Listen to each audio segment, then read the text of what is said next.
Hello everyone, it's nice to see you again.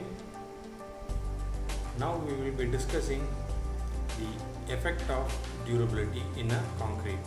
So regarding that, there are number of durability effects which exist in a concrete.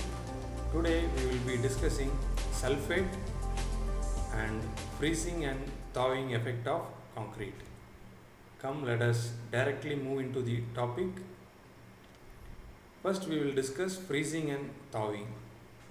From the name it indicates freezing is a phenomena which is there during fresh and hardened state of the concrete. In that the fresh concrete state is very much affected due to the freezing effect, and thawing is not really having a higher degree temperature, which is that freezing generally says that minus of some values, 0 and minus of some value. It might be 10 degree or minus 20 degree. Thawing is generally, it is the reduction of freezing, and thawing does not indicate the reduction of freezing up to a positive degree, that is more than 20 or 30 degree. It just indicates the reduction of frozen effect. That is why it is frequently happened in northern countries. Yes, the frost action is one of the most powerful weathering action on durability of a concrete. Why it is said to be a powerful weathering action is the structural integrity is being changed due to this freezing action. What happens is, during a freezing of a concrete in a fresh and as well as hardened state, let us take an case here. In a fresh state, if a concrete is freezed, the volume is being increased. And the second case is for the hardened concrete. What happens is, during the hardened state, the gel part of a concrete does not affected up to minus 72 degrees centigrade.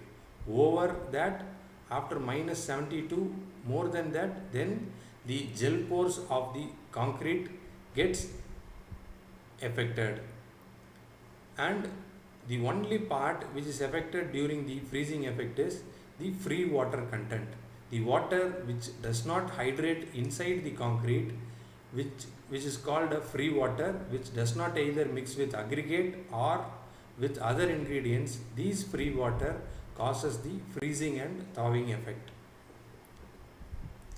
And in fresh concrete, once is subjected to frost action, will never recover the structural integrity. So this is the severity of freezing and thawing effect. You cannot get back the concrete to a normal state. The lack of durability of concrete on an account of freezing and thawing action of frost is not of great importance to countries like India. So in India, we will be not having a minus 40 degrees centigrade throughout the southern part and the center part of India. Mostly in northern state, you might be having the freezing and thawing action. In many areas where it is generally considered is the countries like America, Russia and Northern Europe, which is being severely affected due to the effect. Here is a statistics. You can see that the freeze and thaw effect only to the water which is being there as free water, which is there inside the concrete. See, the amount of pressure which exert inside the concrete is 14 MPa, that is 14 Newton per mm square. You can recollect that the tensile strength of M20 grade concrete will be nearly 3.5 to 4. You can see that the amount of tensile force which is being created in the concrete is 14 MPa. Hence, the structural integrity is being collapsed by using this freezing thawing effect. Here you can see that this is a structure, and the column of the structure, you can see that the structural particles is being deteriorated in the surface. Note that the surface of the concrete where the load is being transferred, here the surface is being deteriorated and the complete part is being worn out from the surface. This effect is due to the freeze and thaw effect. You can see this frequently in curbs, parapet walls, concrete members in hydraulic structures just above the water level. Here you can highlight this, just above the water level. Why? Because under the water level and over the water level is different. Just above the water level has the temperature difference during the alternate freezing and thawing.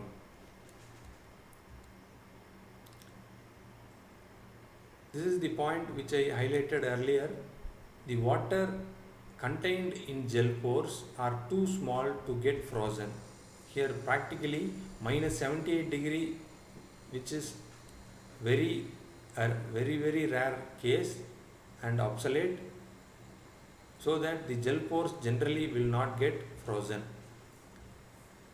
And the thing is, the resistance of concrete for frost action depends upon, these are the following important factors which depends the resistance of a concrete. If you take care of these points, then the concrete will not suffer due to this durability effect.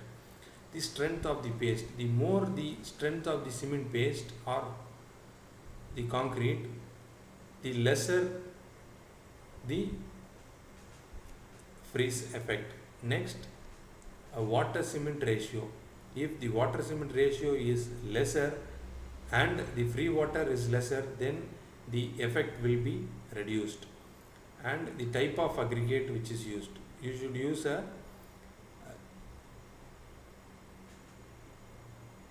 non-porous aggregate. The aggregate should be non-porous and it should not retain more water in it. It should be strong and durable. The age of the concrete. Here you can note that the freezing and thawing effect in a fresh concrete is maximum during 1 to 3 hours. During these hours, for a fresh concrete is very much important, so that the volume of the concrete gets affected due to this effect, and duration and extent to which the concrete which is subjected to freezing action. Also the duration, which is a main part. After a certain cycle, maybe 3000 or 4000 cycle of freezing and thawing, that is minus 40 degree and 0 to 0, 1 or 2 degree. Like that, from 2 degree to minus 40 to 2, like that it freeze and thaw. During this cycle, around 1000 or 3000 cycle, you can see that this effect gets reduced. After certain period, this effect gets reduced.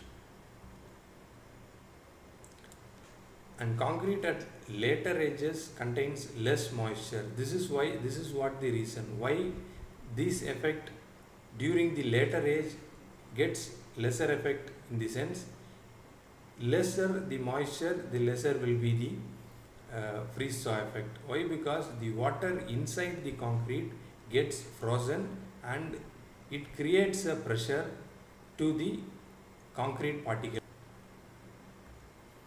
Next thing is ASTM method. The American Standard Testing Method has suggested a method of calculating durability factor for this freeze thaw effect. They continue this effect up to 300 cycles for a specimen, and the dynamic modulus of elasticity is being identified before and after this cycle. And if the concrete dynamic modulus of elasticity is reduced to 60% of its original value, then the materials, durability is being identified due to this effect. This is how the testing is being done, and also ultrasonic pulse velocity test is also being followed. In cold regions, in winter particularly, sodium chloride or calcium chloride is used for de-icing of snow. In the road areas and in pavement oriented places,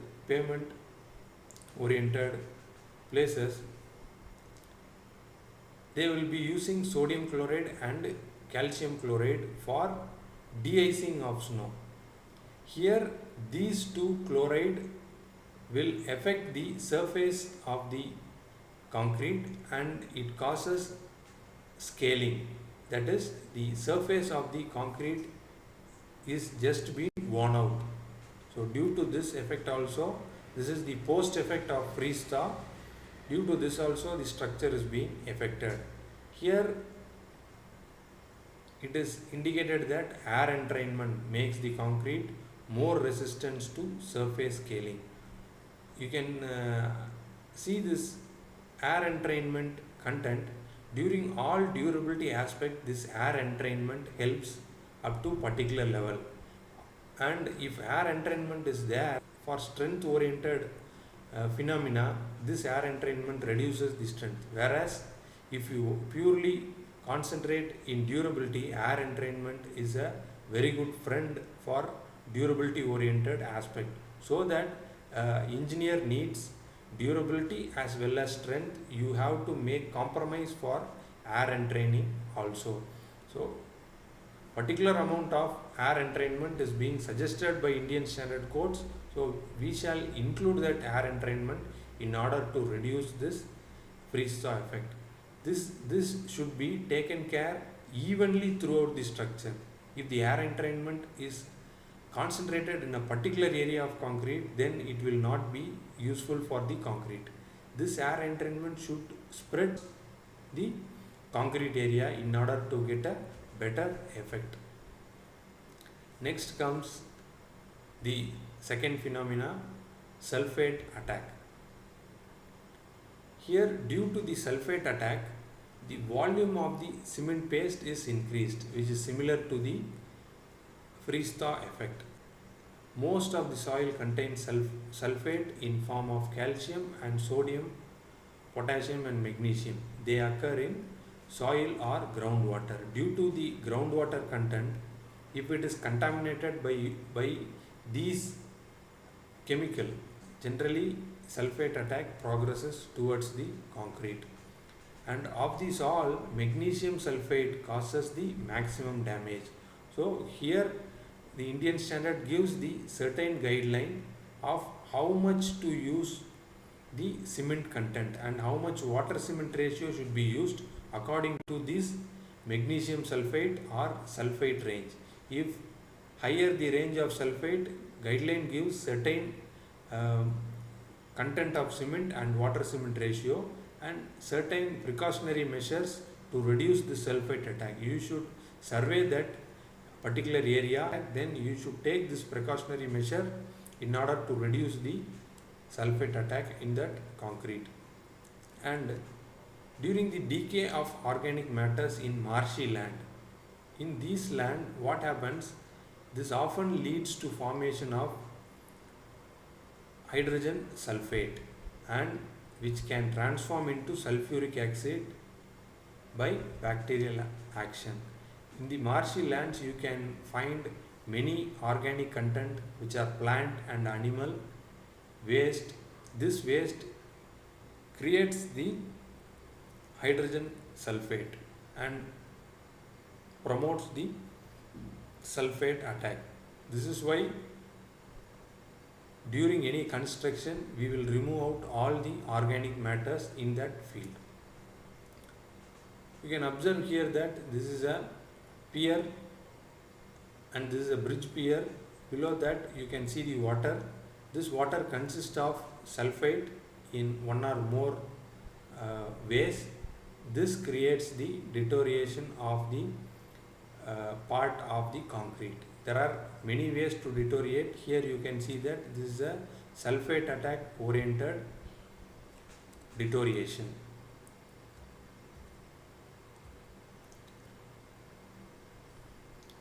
There are two types of sulfate ingress in a concrete, which is in solid form, and second one is liquid form. Here the liquid form of sulfate, which is more destructive for a concrete than the solid form.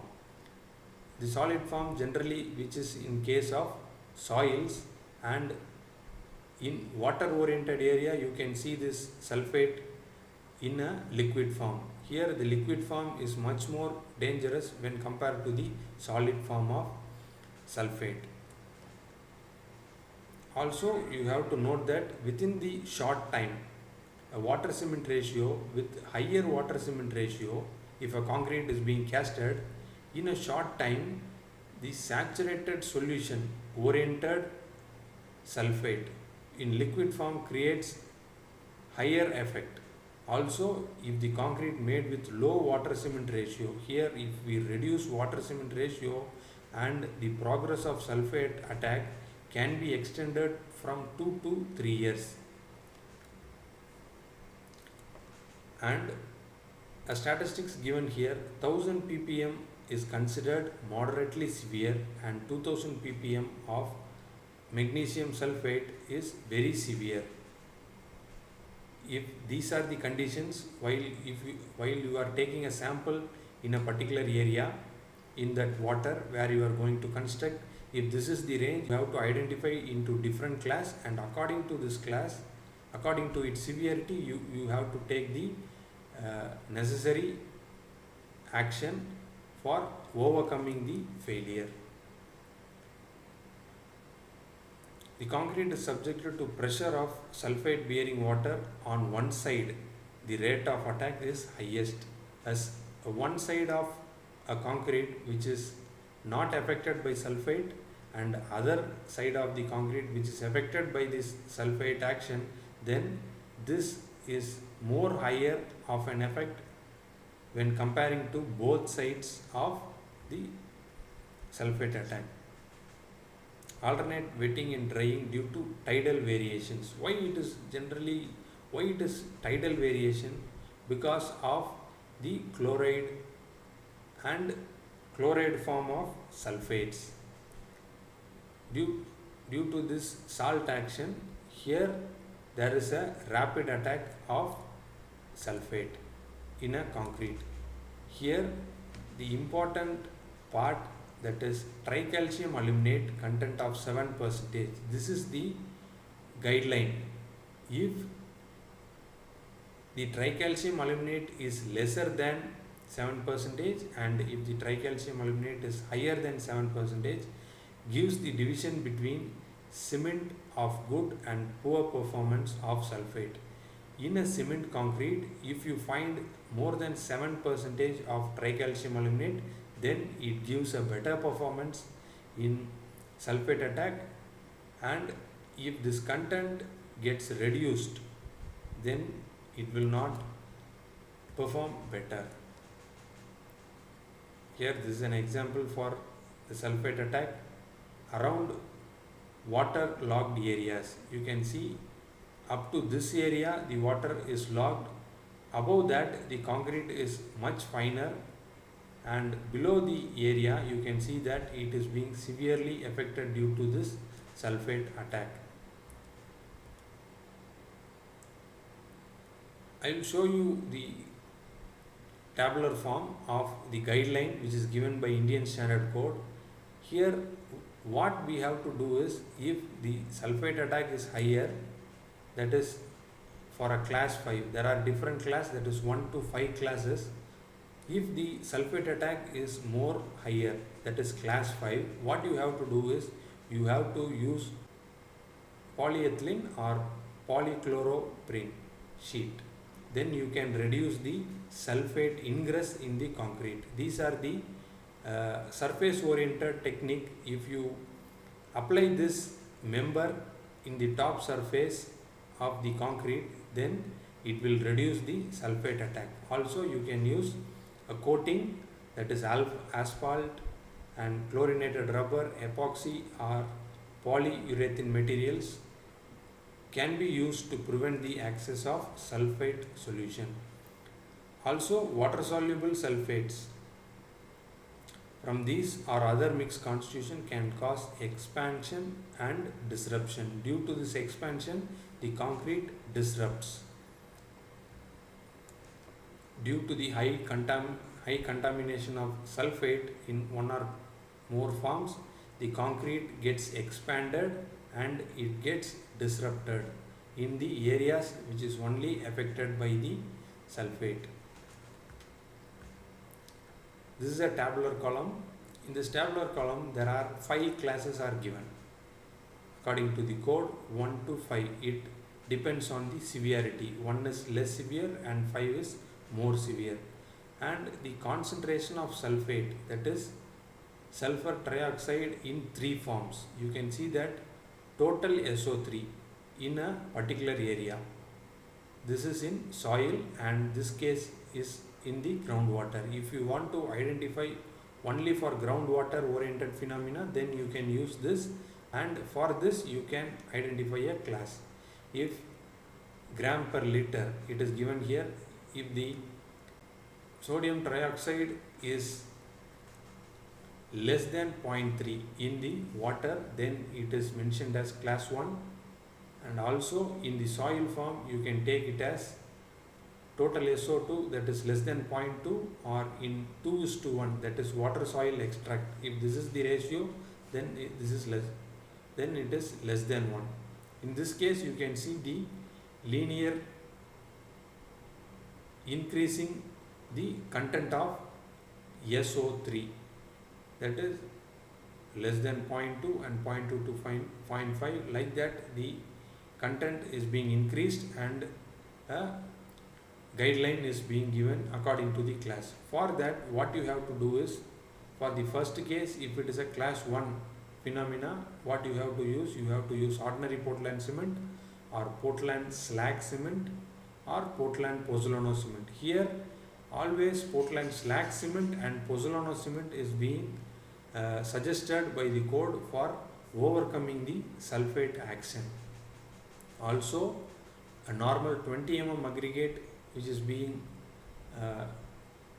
suggested as per IS 383, and the minimum cement content is being given here, and maximum pre-water cement ratio. For this you have to match the concrete. If it is a class 1 of sulfate attack oriented area, you have to use 280 kg per meter cube, and if the class is very much higher, you have to use more the cement and you have to reduce the water cement ratio. And also you can see that if there is a higher chance of sulfate attack, then you can use sulfur resisting Portland cement. Here the C tricalcium aluminate content, this will be more than 7%. What are the methods for controlling the sulfate attack? First one, high pressure steam curing. If we are providing much pressure in a concrete, then the particle will get high compaction and the air voids gets reduced and the permeability gets reduced, hence there will be a less probability of getting the durability deterioration. Next thing is high alumina cement. Here we have already highlighted that high alumina cement, that is tricalcium aluminate, if it is higher, then it will reduce the sulfate attack. Next one, use of pozzolana and air entrainment. These are the things which we have highlighted earlier, which is being repeated here. The air entrainment reduces and pozzolanic content in a cement get reduced, and use of sulfur resisting cement and quality concrete. This is the ways to reduce the sulfate attack. I hope you would have enjoyed this short lecture on durability aspect of the sulfate and freeze and thaw effect. Keep watching civil oriented content in this channel. Happy learning. See you again. Thank you.